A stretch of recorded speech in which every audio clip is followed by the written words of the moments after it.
Entonces vamos a entrar en la lectura. Dice la palabra de Dios, Mateo 13, 1 a 9. Ese mismo día salió Jesús de la casa y se sentó a la orilla del mar. Y se congregaron junto a él grandes multitudes, por lo que subió a una barca y se sentó. Y toda la multitud estaba de pie en la playa. Y les habló muchas cosas en parábolas, diciendo: el sembrador salió a sembrar. Y al sembrar, parte de la semilla cayó junto al camino. Y vinieron las aves y se la comieron. Otra parte cayó en pedregales, donde no tenía mucha tierra. Y enseguida brotó, porque no tenía profundidad de tierra. Pero cuando salió el sol, se quemó, y porque no tenía raíz, se secó. Otra parte cayó entre espinos, y los espinos crecieron y lo ahogaron. Y otra parte cayó en tierra buena, y dio fruto, algunas semillas a 100 por uno, otros 70, y otros a 30. El que tiene oídos, que oiga. Vamos a orar, que Dios nos guíe. Señor, gracias por tu fidelidad, gracias por tu paciencia con nosotros. Nosotros queremos gozarnos de tu palabra. Protégenos de caernos en error y orgullo, Señor. Que tu nombre sea exaltado. Gracias una vez más por tu palabra. Y guíanos para tu gloria, para tu honra. En el nombre de Jesús. Amén y amén. Ahora, estamos tomando un descanso del 1 de Juan y vamos a retomarlo en enero. Y hoy vamos a comenzar una serie sobre el sembrador. Yo voy a destacar las dos primeras semillas y el pastor ya va a destacar los últimos dos la semana que viene. Y nuestro deseo es traer claridad a la fe salvadora y cómo se ve en la práctica. Hoy examinaremos las dos primeras semillas mencionadas en la parábola. Y las semillas representan el mensaje del Evangelio y los tipos de tierra representan los corazones del hombre y su respuesta al Evangelio. Eso es lo que estamos viendo hoy día. Y la semilla del Evangelio es la vida, muerte y resurrección de Jesucristo. Y tengan en cuenta que solo hay dos tipos de personas para Dios: los creyentes y los incrédulos, los que tienen el sello del Espíritu Santo y los que no. Y los que no tienen el Espíritu Santo siguen espiritualmente muertos. Ahora, la palabra en el idioma original se divide en dos partes. Para, que significa algo junto a algo. Por ejemplo, paracaídas, paramédicos. Y vole significa lanzar algo. Entonces Jesús usó la parábola para lanzar junto una verdad que estaba enseñando con la intención de aclarar su punto, el mensaje. Ahora, las palabras eran común en ese entonces, no era algo nuevo inventado por Jesús. La diferencia con Jesús y los maestros es que todas sus enseñanzas eran nuevas revelaciones, eran perfectos. Y aparte de los evangelios, no vemos parábolas en el Nuevo Testamento. Es bien difícil encontrarlo. Y en el Antiguo Testamento también son raras. La más famosa que vemos en el Antiguo Testamento es como el profeta Natán, que trajo juicio contra David por tomar a Betsabé, la esposa de Urías, en cual David mató para tomarla. La parábola es un instrumento que Jesús usó para dar una comprensión más profunda a las cosas que estaba enseñando a los verdaderos creyentes. Y para los incrédulos es un ocultamiento, un juicio, porque rechazan a Jesús como el Mesías. Y ellos no podían discernir las cosas de Dios. Entonces Jesús afirma regularmente, aún en este pasaje: el que tenga oídos, que oigan. El que tenga oídos, que oigan. Y esa frase en el Nuevo Testamento se usa más de 30 veces. La idea es que aquellos que realmente oigan, obedezcan lo que Jesús enseña. Esa es la idea. Los que escuchan, pero no obedecen, muestran en realidad que no están escuchando. Pasa hoy en día. Podemos verlo con los chicos, con los niños. Y aún con nosotros, como adultos. Sí, te entiendo. Y no lo hacen. pasa. Y para los que obedecen su palabra, están en la gracia de Dios, son salvos. Y los para que no obedecen su palabra, están acumulando juicio sobre su cabeza. Y la palabra es un obstáculo para su comprensión. Entonces, una parábola es claridad para el creyente y ocultamiento para el incrédulo. Y ahora, debemos entender que Jesús fue el maestro más grande de toda la historia. Sus enseñanzas fueron perfectas e infalibles. No podía fallar en sus palabras. Y esto es cierto por varias razones. Una de ellas es que Él era la encarnación de la verdad, como se ve en Juan 1:14. El mismo encarnación de la verdad. 2. Como el Hijo de Dios, todas sus palabras eran divinas y perfectas, sin mancha.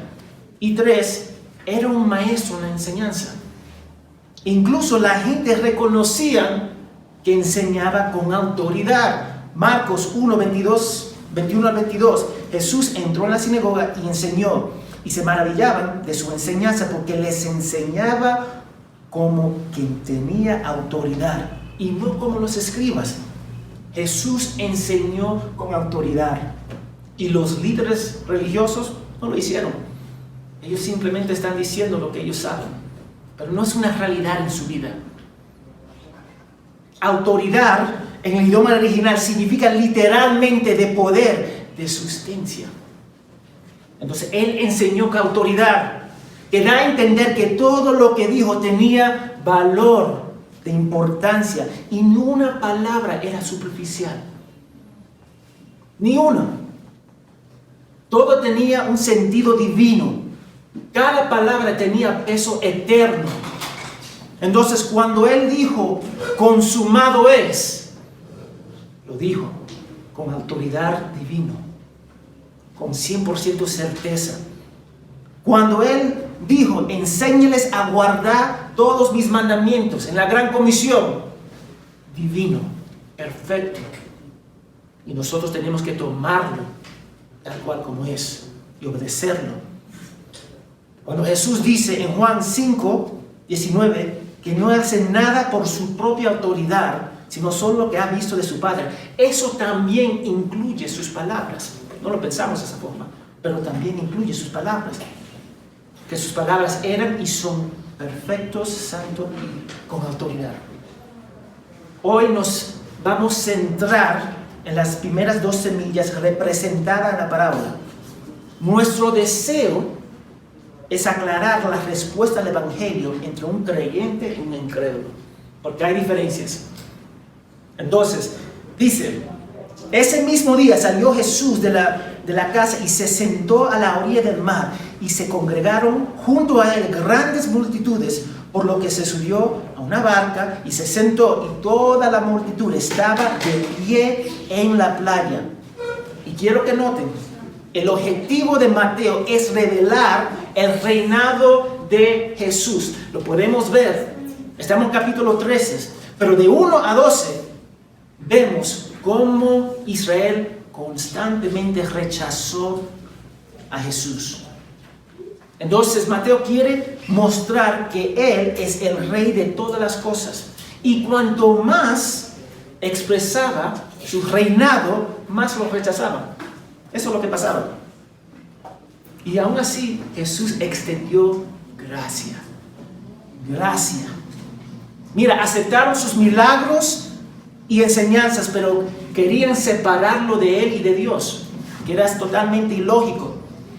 Ahora, en el capítulo 12, Jesús estaba en la sinagoga y sanó a un hombre. Y después, en el capítulo 13, ya no estaba en la sinagoga. Qué triste que echaron la cabeza de la iglesia en lo que era la iglesia de su época. Lo rechazaron, lo sacaron. Y el capítulo 12 también acusaron a Jesús de echar demonios con el poder del diablo. Y justo después Jesús habla del pecado imperdonable, que es blasfemia contra el Espíritu Santo y su obra.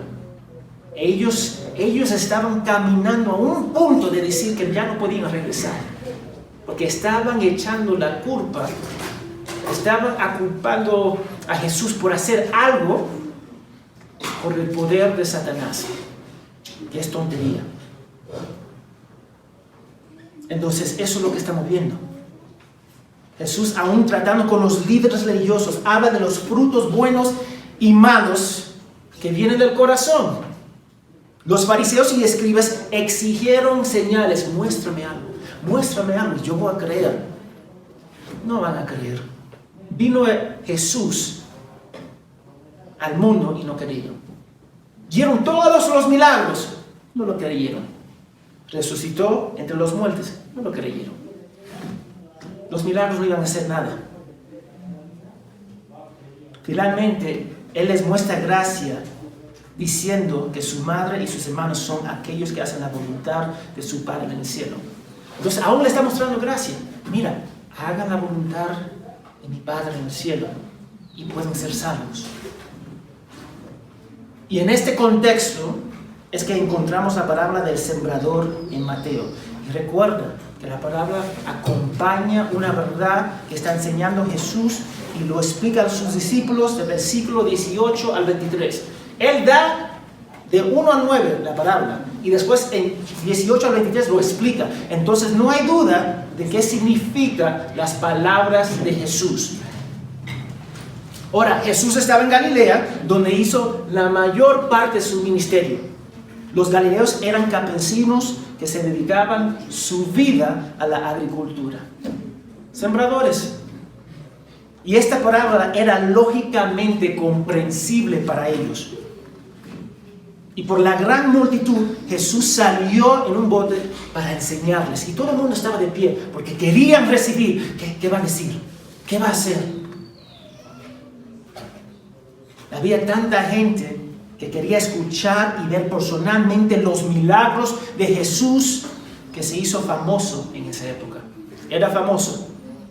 Era un hombre que enseñaba como ninguna otra persona. Tanto molestó a los líderes religiosos. ¿Cómo se molestaron? Se molestaron de 3 formas. 1, ellos se molestaron porque Jesús no tenía entrenamiento formal. Y ese no tiene educación. ¿Qué va a enseñar él? Pero tenía muchos seguidores. El celos, bien peligroso. 2, estaba creciendo en fama y ellos estaban bajando. Entonces estaban celosos. 3, Jesús rompió un sistema de cómo reconciliarse con Dios y ellos querían matarlo por eso. Ellos decían por obras y Jesús decía por gracia. Ellos decían cumple esta ley y va a estar bien con Dios. Él dijo mentira, tú tienes que confiar en mi persona y obra. Entonces quería matarlo. Él realizó muchos milagros y como resultado su fama creció. Amén. Mira lo que dice Mateo 4:24. Se extendió su fama por todo Siria y traían a él todos los que estaban enfermos, afectados con diversas enfermedades, dolores, endemoniados, epilépticos, paraléticos, y él los sanaba. Era famoso por hacer la voluntad de Dios con el poder del Espíritu Santo. No buscaba la fama. ¿Cuántas veces Jesús dice, no le diga a nadie? Te sané, no le diga a nadie. Ellos con gozo, porque estaban gozosos. Ahora yo puedo ver, ahora puedo escuchar. Ya no estoy enfermo. Lo lanzaron a todo el mundo. La noticia que lo que Jesús hizo. Pero era famoso. Hoy en día, la fama se extiende como alguien que tiene mucho reconocimiento, pero poco mérito. Así es. Futbolista, wow, lo máximo, ¿qué hizo? Echó una bola en un gol. Y decimos, wow, espectacular. Jesús fue famoso por hacer la voluntad de su Padre, enseñar con autoridad y sus milagros.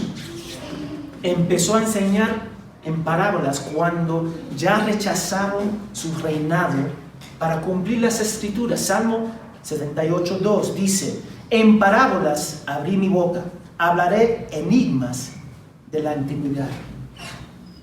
Era un juicio, para ser sincero, y un aclaramiento para nosotros, para los creyentes, para el pueblo de Dios. Así que Jesús comenzó a enseñar parábolas y menciona la parábola del sembrador. Hay varios en capítulo 13. Ahora, de acuerdo con las historias de Galilea, mucha gente tenía largos y estrechos terrenos para sembrar. Esa es la norma. Y entre cada parcial de terreno había caminos que separaban un terreno del otro terreno. El camino era 1 metro para que el pueblo podía caminar constantemente. Y en esa región la tierra era rica para plantar, pero había muchas rocas encima en la tierra. Y había una roca y después encima de esa roca tierra. Entonces tenía que cultivar la tierra. Entonces si echaba semillas sin cultivar la tierra, no iba a crecer. Iba a dar la apariencia que iba a tener una cosecha enorme, pero no. Eventualmente iba a morir. Porque no había raíces profundas para alimentar esa semilla. Ahora, hay 2 formas de plantar semillas. El sembrador, me imagino, tenía algo de cuero con semillas. Y él lo tenía por su cuello y lo lanzaba. Normal. Esa es una forma. La otra forma, tomaron un saco encima de un burro, hicieron un hueco pequeño y el burro caminaba, echando la semilla. Y me imagino que en ambos casos, algunas semillas cayeron en el camino. Y eso es lo que ellos tenían que luchar. El clima, la tierra, cómo deberían cosechar, algunos de los desafíos de ellos. Ahora Jesús comienza la parábola con un sembrador que sale a sembrar. El sembrador es cualquiera persona que predicas el evangelio de Cristo. Ahora, el enfoque no es el sembrador o la semilla, porque eso es constante, porque viene de Dios. La semilla es el mensaje del evangelio, la vida, muerte y resurrección de Cristo y el perdón que recibimos cuando ponemos nuestra fe en Cristo. El enfoque acá de Jesús, de la parábola, son las diferentes respuestas humanas al mensaje del evangelio. 3 son negativos y 1 positiva. Sin embargo, 3 de ellas tienen la apariencia de responder positiva, pero solo 1 perseveró. Solo 1. Pero de 3 da la apariencia que todo está bien. Entonces, la semilla que cayó en el camino. Dice, el sembrador salió a sembrar. Y a sembrar, parte de la semilla cayó junto al camino y vinieron las aves y se la comieron.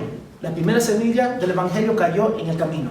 El camino es compacto, casi impenetrable, es como cemento a veces. Es donde todos caminan y no deja espacio para que la semilla caiga dentro de la tierra. Y de hecho la semilla está tan expuesta que se convierte en alimentos para las aves, los pájaros. Los pájaros eran una plaga para los sembradores, porque se comían la semilla. Y en este caso, todas las semillas estaban encima y tenían un buffet de semillas para comer. Y no iba a dar fruto. Esas son las personas que no tienen ninguna esperanza y el diablo viene y quita la palabra de sus corazones para que no crean y sean salvos. La semilla está expuesta a todos los elementos. El sol, la lluvia, las personas caminando por ella. Pero no tienen dónde echar sus raíces porque el camino es muy duro. Una vez más, es como plantar semillas de culantro encima del cemento. ¿Va a dar? ¿Va a brotar? Ni modo, nada va a pasar. Y recuerda que el enfoque es que la respuesta humana al mensaje del evangelio de Dios, esos son las personas tan endurecidos por el pecado que el mensaje del Evangelio no tiene afecto en ellos, ni escuchan. Eso es tontería. Es como tratar de convencer una vaca que se comporte como un gato. No va a pasar. Inténtalo, sigue. Pasa días, semanas y meses. No va a pasar. Son aquellos que no tienen temor de Dios, al Salvador, ni le importa su palabra. Viven su vida como les parece bien. Yo hago lo que quiero hacer. Algunos pueden ser morales, como los fariseos, los escribas. Otros pueden ser malvados, como Barabás, y todos los demás. Viven no pensando que van a estar enfrente del trono de Dios rindiendo cuenta por sus acciones. Así viven. Algunos pueden creer en un poder superior formado en su mente que se llama idolatría. Algunos pueden tener principios que los hacen parecer exitosos en el mundo, pero están espiritualmente muertos porque rechazan a Jesús. Ellos odian a Dios en la práctica, en su mente, en su corazón. Ellos no van a decir que odian a Dios, ellos simplemente van a vivir de esta forma. Recuerda, ser indiferente hacia Dios es pecado, porque no lo glorifica como debería glorificarlo.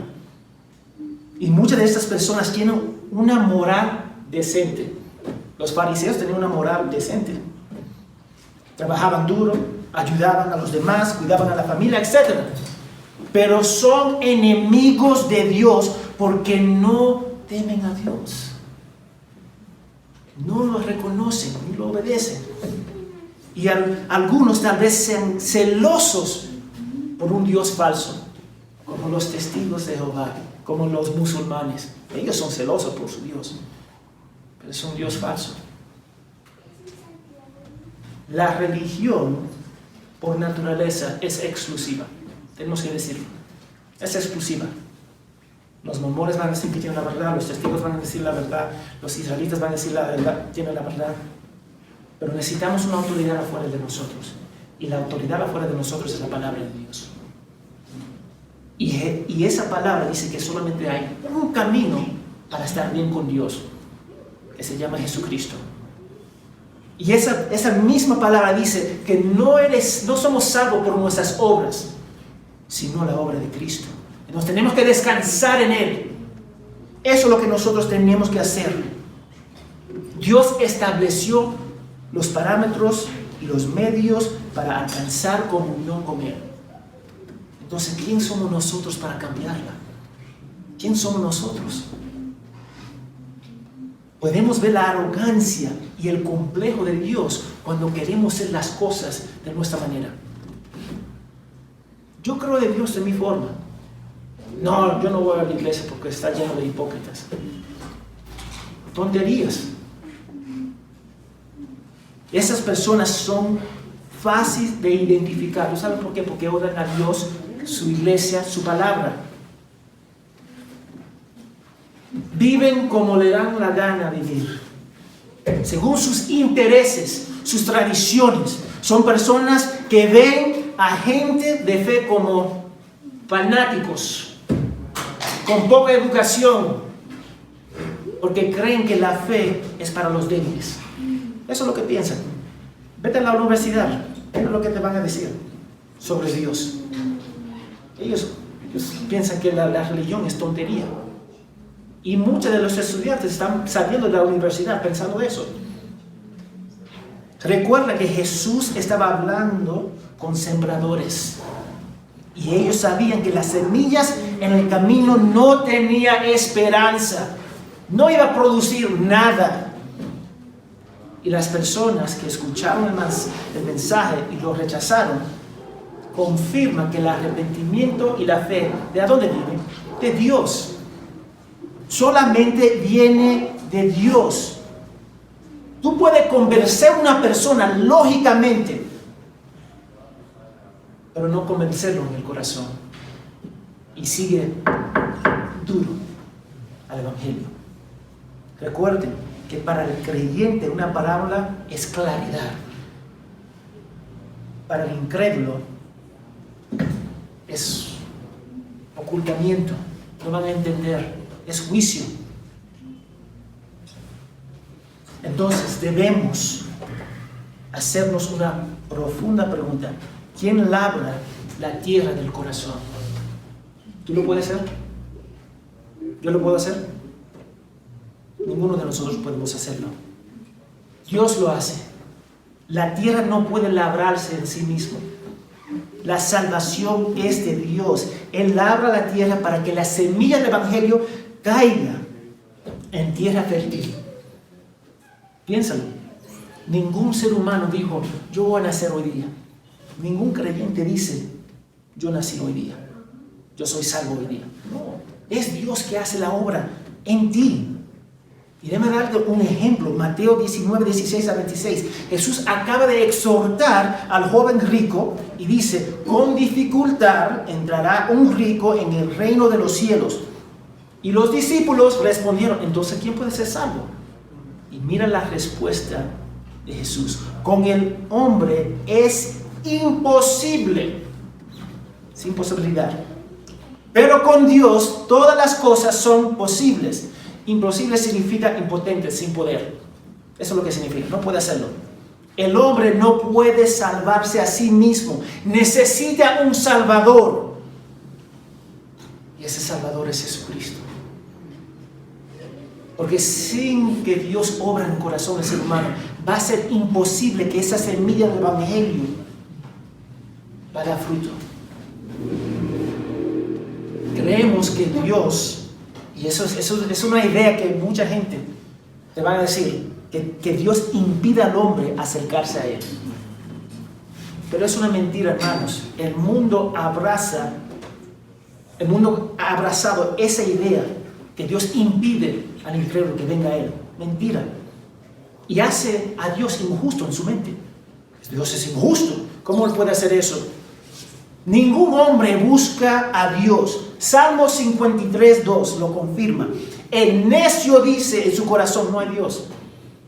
Se han corrompido, no hay quien haga el bien. Dios ha mirado desde los cielos sobre los hijos de Dios, sobre los hijos de hombres, para ver si hay alguien que entienda, alguien que busca a Dios. Todos se han desviado, corrompido. No hay quien haga el bien, no hay ni siquiera uno. ¿Tú sabes quién cita ese pasaje? Pablo, Romanos 3. No hay nadie que busque a Dios. Eso fue en el Antiguo Testamento y lo mismo en el Nuevo Testamento. Esta respuesta humana al Evangelio es la más común en el mundo. La más común. No necesitamos mirar lejos. Examinaremos nuestra vida, nuestros familiares que rechazan a Cristo. Algunos han dicho, no es la culpa de ellos que Dios no cultiva su corazón. Pero déjame decirte, Dios no está obligado para salvar a nadie. No está obligado. No está obligado, porque Él es bueno y justo. Él lo hace por amor y gracia. Pensamos que somos buenos y esa es una premisa falsa. No somos buenos. No somos buenos. Si cometemos un pecado, uno, merece el infierno. Ahora voy a preguntar, ¿cuántos pecados hemos cometido en este día? En esta semana. Merecemos la condenación. Seguimos encontrándonos con incrédulos y creyentes. Eso me sorprende, que preguntan, ¿por qué Dios condena a la gente? ¿Por qué Dios condena a la gente? Como si fuera injusto, porque creen que hay muchas buenas personas en el mundo. Es una premisa errónea. La pregunta correcta es ¿por qué Dios salva a algunos? Esa es la pregunta correcta. ¿Por qué te salvó? ¿Tú merecías la salvación? Alguien acá puede decir, yo merezco la salvación. Ninguno de nosotros lo merecemos. Eso es lo que estamos viendo. Estas personas que no responden al Evangelio, no es porque Dios lo detenga, no venga a mí, sino porque Dios los deja en su condición espiritual y ellos jamás van a buscar a Dios por su dureza de corazón, como la semilla que cayó en el camino. No se trata de la voluntad del hombre, sino la voluntad de Dios para salvar a los hombres muertos. Eso es la realidad. Tratar de salvarse a sí mismo es para decir: Dios, no te necesito, ni a tu hijo. Eso es orgullo y es un pecado. Entonces la primera respuesta humana no es responder. Indiferencia, hostil contra Dios. Esas son personas que deberían ser fáciles de identificar, porque no tienen nada que ver con Dios, la iglesia, Cristo y su palabra. Son personas espiritualmente muertas. Y esas personas necesitan un milagro que los despierte para responder al Evangelio. Y ese milagro es la regeneración, la salvación. Entonces, esta primera respuesta es evidente. Pero el siguiente es más difícil de identificar. Mira lo que dice, el 5. Otra parte cayó en pedregales, donde no tenía mucha tierra, y enseguida brotó. Dio la apariencia que todo estaba bien, porque no tenía profundidad de tierra. Pero cuando salió el sol, porque no tenía raíz, se secó.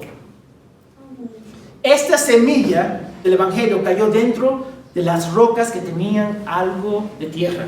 Ahora, la idea común sobre los pedregales es que es una mezcla de tierra y rocas, que en realidad es incorrecto. Era roca con una capa fina superficial de tierra. Entonces, echaba la semilla, entraba en la tierra, pero no crecía. La semilla germinó rápidamente porque la tierra estaba tibia, tenía sol, tenía un poquito de agua y brotó. Y quiero que veas que el sol fue que causó que la tierra esté tibia, pero ese mismo sol quemó la semilla. No era tan compacto como el camino y fue recibido por la persona. Y esta respuesta humana da indicaciones de aceptación hacia el mensaje de Cristo. Da la apariencia, ojo. Tú vas a ver alegría con esas personas, emocionados por tener comunión con Dios. Esas son personas que escucharon la palabra, pero no contaron el costo de seguir a Cristo, porque no estaban conectados a la vida. Todo era superficial. Esta gente no están conectados con la persona de Cristo y por lo tanto son fácilmente engañados. Ellos se llevan por cualquier doctrina falsa. Siempre están en la nueva moda de doctrina, la vida y religión. Empieza con mucho ánimo, pero tiene la tendencia de nunca terminar. Son emocionales acerca del Evangelio, pero nada puede vivir por las emociones. ¿Quién vive por las emociones? Nadie. Nadie vive por las emociones. Y eventualmente se enfrenta con duras realidades en las que deben decidir. ¿Cómo? Matar su pecado, amar a su cónyuge, tratar a la familia bien, vivir santo como Él es santo. Esas son personas que tienen muchas emociones, pero poca inteligencia para respaldar esa fe. Abrazan el cristianismo con la falta de comprensión y las demandas. Eso es lo que pasa. Es como firmar un contrato en el banco para un préstamo y no lee todas las letras pequeñas. Y finalmente te das cuenta que tú tienes un interés de 45% y tú dices, ¿qué hago? Pero en este caso ellos simplemente salen. Una vez más, son las personas que no piensan bien el costo de seguir a Cristo. Es como un niño que quiere probar algo y lo va a hacer. Lo hago, sí. No quiero escuchar consejos, simplemente sigue adelante. Y mira cómo Jesús explicó a sus discípulos el significado de la respuesta de la persona entre las piedras. En versículo 20 al 21. Mira lo que dice. Y aquel en que se sembró la semilla en pedregales, este es el que oye la palabra y enseguida la recibe con gozo. Amén. Emocionado. Pero no tiene raíz profunda en sí mismo, sino que solo es temporal. Y cuando por causa de la palabra viene la aflicción y la persecución, enseguida, al toque, se aparta de ella. Esas personas recibieron el mensaje, pero porque la tierra no estaba cultivada, no tenía raíces. Su corazón sigue siendo duros, incapaces de ver la belleza de la cruz de Cristo. Ellos, como la primera semilla que cayó en el camino, no son creyentes. Lo digo otra vez, no son creyentes. Ellos no pueden ver, son incrédulos. La semilla que cayó en el camino duro y la semilla que cayó dentro de las piedras son iguales, incrédulos que necesitan a Cristo. Son espiritualmente muertos y son incapaces de responder al Evangelio. Pero noten, hermanos, lo que aleja a esta persona de la iglesia cuando reciben las pruebas y persecuciones de la palabra, por la palabra. Eso significa cuando la palabra de Dios tiene que ser puesta en práctica, ahí está el detalle, o tomar una posición que va en contra de la cultura, se van. Yo escucho muchos varones, yo amo a fulano de tal, chévere, cásate. No estoy listo por eso. Ok, me muestra mucho. Yo amo a él, pero no quiere expresar ese amor, haciendo un compromiso con ella. Muestra, se puede ver. Y Jesús dijo que pasaremos por pruebas, que el mundo nos odiará, porque a él lo odiaron primero. Dijo Jesús, ay de ti cuando todos hablen bien de ti. La gente que responde al Evangelio sin ningún raíz se van a alejar, sí o sí. El problema, y ojo, escucha, el problema es cuando hacemos la iglesia un club social. No queremos predicar el Evangelio, menospreciamos el Evangelio o lo sacamos en total. Ignoramos la santidad, la comunión entre hermanos y la piedad como una prioridad. Los verdaderos cristianos pasarán por la persecución. Amén. Por causa de la palabra. Van a pasar por persecución. Pero cuando hacemos la iglesia un club social, ¿sabes lo que hacen? Dan un espacio para el incrédulo, para ser exitoso dentro de la iglesia. Eso es lógico. Totalmente ilógico. Disculpa. Nosotros vamos a sufrir por el Evangelio. Sucedió con Lutero, con Wycliffe, con Calvino, con Hus, etc. Con muchos hermanos en la iglesia sufrieron por causa del Evangelio. Porque cuando defiende la palabra de Dios, que es la verdad absoluta, y ojo, la palabra de Dios es la verdad absoluta. No hay duda, es divino, es perfecto. El estándar de vivir es la palabra de Dios. La respuesta natural del mundo es matarte o la persecución. Esta es la respuesta natural. Y yo sé que suena extremo, pero piensa en la vida de John Wycliffe. Él habló contra el Papa apasionadamente. Y como resultado tenía que correr varias veces. Finalmente murió. Y no solamente eso, después de 41 años de morir, los sacerdotes sacaron los huesos de la tumba, lo quemaron y lanzaron las cenizas en el río. Simplemente para deshacerse de su enseñanza. 41 años después de su muerte. Eso es lo que va a producir el Evangelio. El mundo va a odiarte. Y cuando ponemos un estándar bíblico de santidad en la vida de la iglesia, la única respuesta es que el mundo va a decir, yo no quiero nada que ver con eso. Las personas de la iglesia van a decir, no me gusta eso. Ustedes son legalistas. Ustedes simplemente quieren quitar mi gozo. Ustedes quieren quitarme mi libertad. Tonterías. Eso es lo que escuchamos. Y cuando esas personas reciben persecución por la palabra, mira lo que dice, rápidamente se van. Rápidamente. Ahora, hemos visto dos respuestas humanas al mensaje del Evangelio. Una es un rechazo completo de Cristo. Y otro da la apariencia que recibe el Evangelio. Uno es fácil de reconocer, otro es un poquito difícil. Pero es fácil identificar los que odian a Dios, como Pablo antes de su conversión. ¿Qué estaba haciendo Pablo? Persiguiendo la iglesia. Era evidente que no era creyente. Y los líderes religiosos de la época de Jesús, era evidente.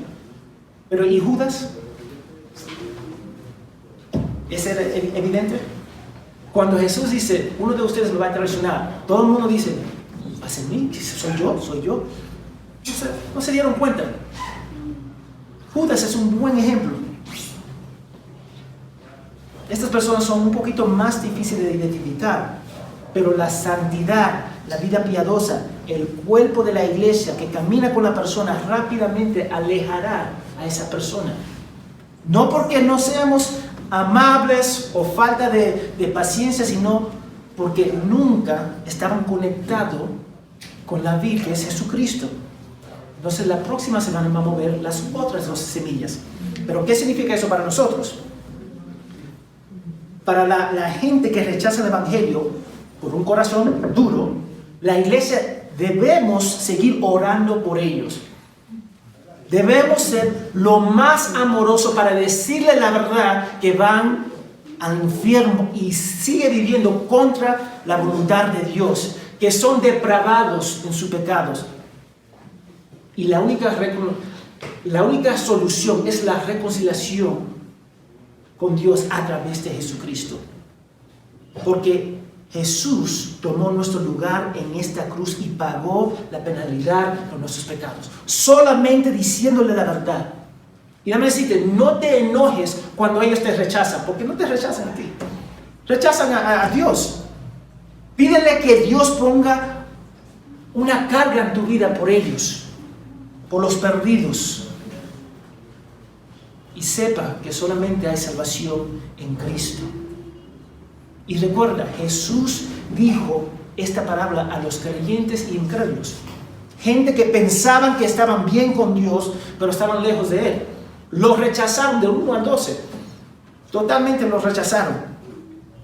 Algunos de ustedes dudan si son salvos o no. Y creo que está bien si te lleva la cruz de Cristo. Si no te lleva la cruz de Cristo, algo está mal. Y muchos de nosotros nos criamos en hogares cristianos. Tenemos años en la fe. Y muchos de nosotros confiamos en todos esos años en la fe. Confiamos que nos criaron en un hogar cristiano. Amén por eso. Pero no confía solamente en eso. Somos salvos porque nosotros confiamos en la obra y persona de Cristo. No porque tú tienes 30 años en la fe. Entonces pregúntate a ti mismo. ¿Tienes amor por Dios? Esa es la pregunta. ¿Tienes amor por Dios? Si dice que amas a Dios, tengo que hacer la siguiente pregunta. ¿Odias el pecado en tu vida? No me digas que tú amas a Dios, pero sigue amando el pecado. Porque ¿cuál es el fruto de la carne? Según Gálatas 5. Impureza, sensualidad, idolatría, enemistad, disensión, herejías, envidias. Y mira lo que dice. Que los que practiquen tales cosas no heredan el reino de Dios. Ahora bien, algunas personas pueden ser bien moralistas y no luchan con esas cosas. Pero te pregunto una vez más, ¿amas a Dios? ama a su pueblo, su palabra, la santidad, tiene el deseo de complacerlo. Porque yo no estoy buscando, ni estoy dando una lista de cosas de hacer. Yo estoy preguntando algo bien profundo. Si amas a Dios, amas a Dios por encima de cualquier cosa. Mira lo que dice C.S. Lewis. Todo cristiano estaría de acuerdo en que la salud espiritual de un hombre es exactamente proporcional a su amor por Dios. ¿Ama a Dios? Esa es la pregunta. Y por último, debemos buscar la santidad y esperar de la iglesia. Cuando nos comportamos con la iglesia, la única respuesta para un incrédulo es separarse de la iglesia, porque no tiene nada que ver con Dios y porque no ama a Dios. Jesús dijo, cuando la persecución viene a causa de la palabra, se van rápidamente, porque una vez más no aman a Dios. Y cuando la iglesia baja su estándar de santidad, el resultado es permitir y dar un espacio a un incrédulo dentro de la iglesia, que no debería suceder. No debería suceder, que nosotros debemos un espacio, un lugar al incrédulo. Debemos ser la iglesia, hermanos. Tiene que haber una diferencia entre nosotros y el mundo. No diga que amas a Dios, pero no te congregas. No lo diga. No diga que amas a Dios, pero estás satisfecho buscando tu cristianismo en sermones en línea y no estar dentro del cuerpo de Cristo. No diga que amas a Dios si en realidad no quiere pasar tiempo con Él. Jesús está tratando de mostrarles que la respuesta bíblica a Él es una entrega total, que vamos a ver la semana que viene. Entonces los dos primeras semillas demuestran diferentes maneras en que los incrédulos responden al mensaje del Evangelio, y que vamos a orar para que no seamos como los que rechacen a Cristo. Y vamos a examinarnos cada día y predicarnos a nosotros mismos el Evangelio. A nosotros mismos. Porque la única respuesta natural al Evangelio es una entrega total. Entonces te pregunto, ¿estás entregándote totalmente a Jesús? Si no, puede ser inmadurez o no eres un creyente. Vamos a orar. Señor, gracias por tu fidelidad y paciencia. Ayúdanos para amarte profundamente. Perdónanos por nuestros pecados. Tenga paciencia con nosotros. No queremos ser como las personas que totalmente te rechazan. Personas que no quieren escuchar tu voz. Aún personas que están bien emocionados cuando escuchamos el Evangelio, pero no damos frutos porque no estamos conectados a Cristo. Queremos gozarnos sabiendo que la salvación es tuya, Señor. Y somos tus hijos a través de la sangre derramada de Cristo. Que nosotros podemos apreciar nuestra salvación. Más y más, orar, Señor, por las personas perdidas. Tener un corazón por ellos para predicar el Evangelio. Para tu gloria y para tu honra. En el nombre de Jesús. Amén y amén.